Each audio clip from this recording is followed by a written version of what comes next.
Thanks for being here today. Hey, Bill and Tootie, great to be here. Hey, do you ever refer to your grandfather as the great Chuck Jones like we do? Or is it just Grandpa?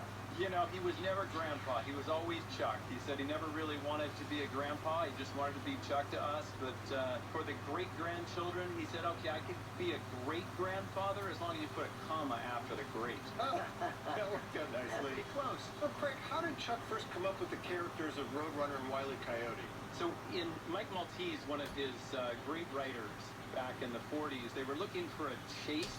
And the Keystone Cops were chasing, Tom and Jerry were already chasing, and so he used to go to Arizona to go square dancing, and so he always saw the Roadrunners chasing each other around, and but they thought Roadrunners chasing Roadrunners may not be interesting, so he actually reached back into a book that he first read by Mark Twain when he was 7 years old, 30 years before, called Roughing It.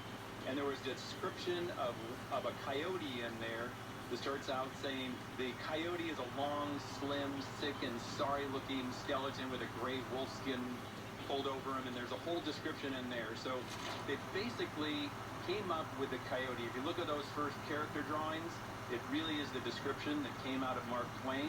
So despite their age, Craig, these characters, Wile E. Coyote and Roadrunner, hold up so well. The cartoons are timeless. Explain that. How's that possible? There's two things about it. One, that they had to make things that were funny, whether it was released right when they finished the film after creating them after 9 months, or it was released a year or two later. They never knew in the theaters when they were going to go out, so they had to make gags that were funny forever, and they just basically had no feedback other than the internal people. The second thing is that there is no dialogue. And people talk about how international these characters are. Since there's no dialogue, everybody gets it, even without any sort of translation. Hey, Craig, TV Guide once included Wile E. Coyote on its list of the 60 nastiest villains of all time.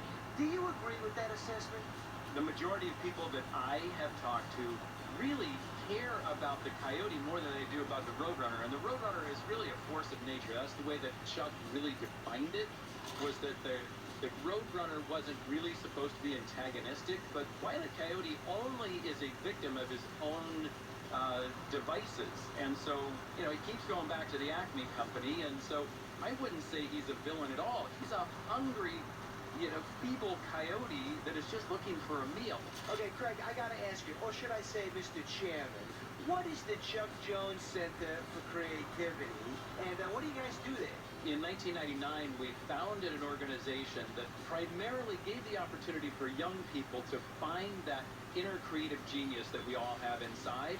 And so it's about allowing them to exercise that creative genius. And so that is what the Center for Creativity. We've got Southern California, we've got the Chicagoland area, we've got Central Florida, we've done programs in about 18 states and are continuing to expand. So the idea is to find that creative thinking that we all have and use it to better our lives. We're appreciating that you spent some time with us today, Craig.